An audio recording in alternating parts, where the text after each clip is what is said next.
Canada. The finance minister are in town and will meet members of your administration during the day. Any chances that you will ban on the tariffs on aluminum and the ones that are planned for April 2nd? No. You are not going to change your mind? No, I'm not. Look, we've been ripped off for years, and we're not going to be ripped off anymore. No, I'm not going to bend at all. Aluminum or steel or cars, we're not going to bend. We've been ripped off as a country for many, many years. We've been subjected to costs that we shouldn't be subjected to. In the case of Canada, we're spending $200 billion a year to subsidize Canada. I love Canada. I love the people of Canada. I have many friends in Canada. The great one, Wayne Gretzky, the great. Hey, how good is Wayne Gretzky? He's the great one.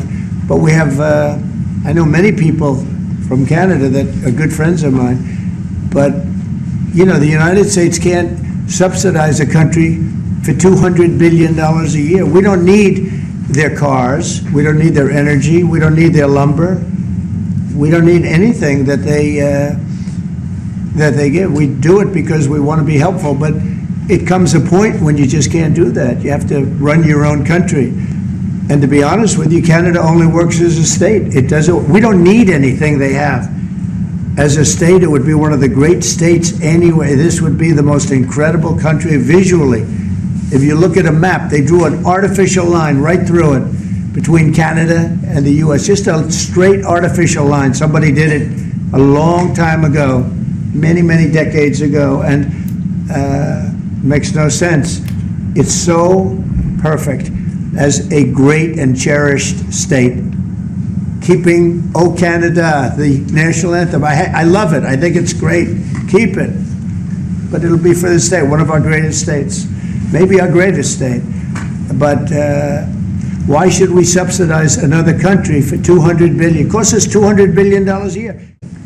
What is your vision for the potential annexation of Greenland and getting them potentially to Well, I think it'll happen, and I'm just thinking, I didn't give it much thought before, but I'm sitting with a man that could be very instrumental. You know, Mark, we need that for international security, not just security, international.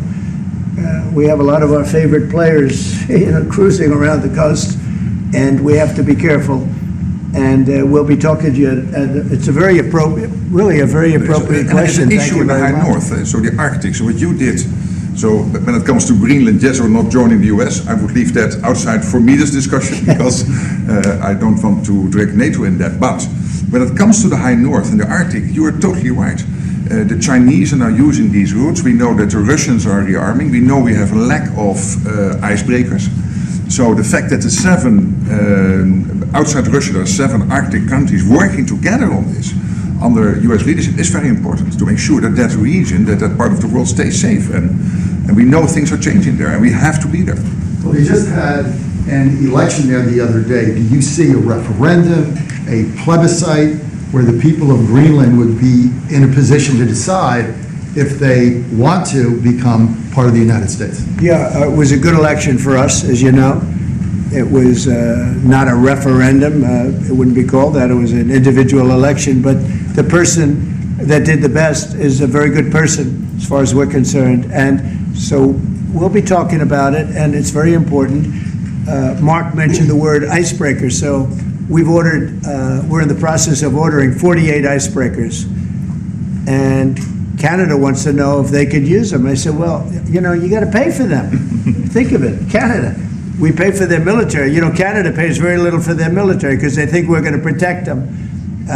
But even with the icebreakers, so we're going to order 48, and Canada wants to be part of the deal. I say, you got to get your own icebreakers. I mean, if you're a state, you can be part of the deal, but if you're a separate country, you got to get your own icebreakers.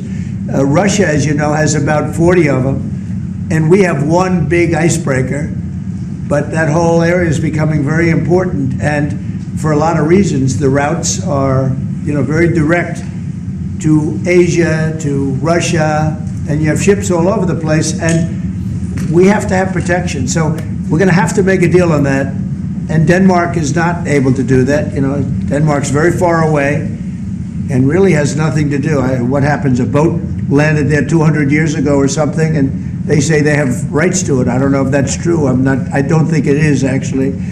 But we've been dealing with Denmark, we've been dealing with Greenland, and we have to do it. We really need it for national security. I think that's why NATO might have to get involved in a way, because we really need Greenland for national security.